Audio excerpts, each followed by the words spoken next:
नमस्कार, मैं रवीश कुमार। 12 लोग फांसी और उम्र कैद की सज़ा से बरी हुए हैं।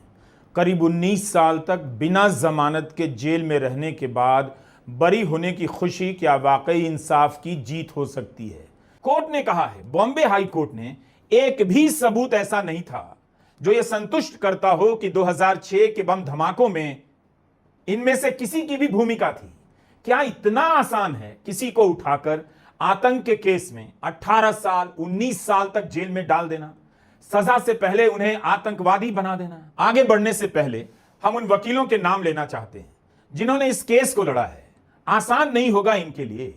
इनमें से कई ऐसे हैं जो अपनी वकालत में इसी तरह के केस लड़ते रहे हैं और आगे भी लड़ते रहेंगे।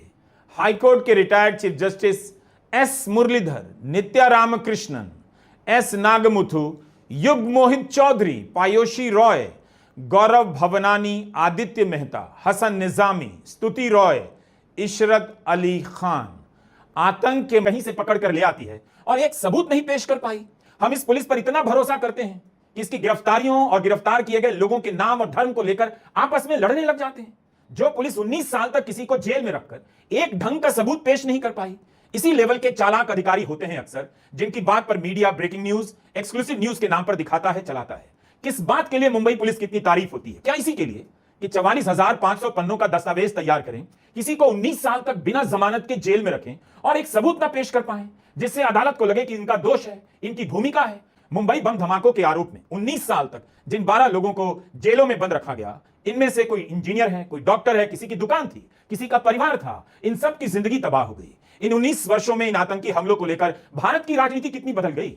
लोगों का गुस्सा भड़काया गया, फर्जी कहानियों को लेकर फिल्में बनाई गईं, अच्छे अच्छे अभिनेताओं ने उन स्क्रिप्ट पर यकीन किया और लोगों को फिल्में देखकर लगा बहुत हो गया, देश में बदलाव चाहिए। जबकि बहुत कुछ तो हुआ इन 12 लोगों के साथ। बाकी लोग तो सिनेमा हॉल में और वेंसडे के संवादों पर ताली बजा रहे थे, उनका तो कुछ भी नहीं बिगड़ा। इन 12 लोगों के नाम को लेकर भी समाज के सड़े हुए लोग अफवाहें फैलाते रहे होंगे कि आतंक के केस में मुसलमान का ही नाम क्यों आता है। तो इसका जवाब भी इसी से मिलता है कि इन्हीं नाम वालों को पकड़कर ही क्यों फंसा दिया जाता है। 18-19 साल जेल में रखा गया। क्या कोई यह डायलॉग अपनी फिल्म में लिख सकता है और सेंसर बोर्ड इसे पास कर देगा? कभी नहीं करेगा।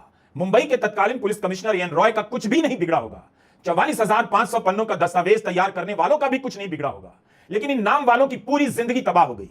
क्या कोई पूछेगा कि हमेशा मुसलमान ही आतंक के केस में क्यों फंसा दिया जाता है?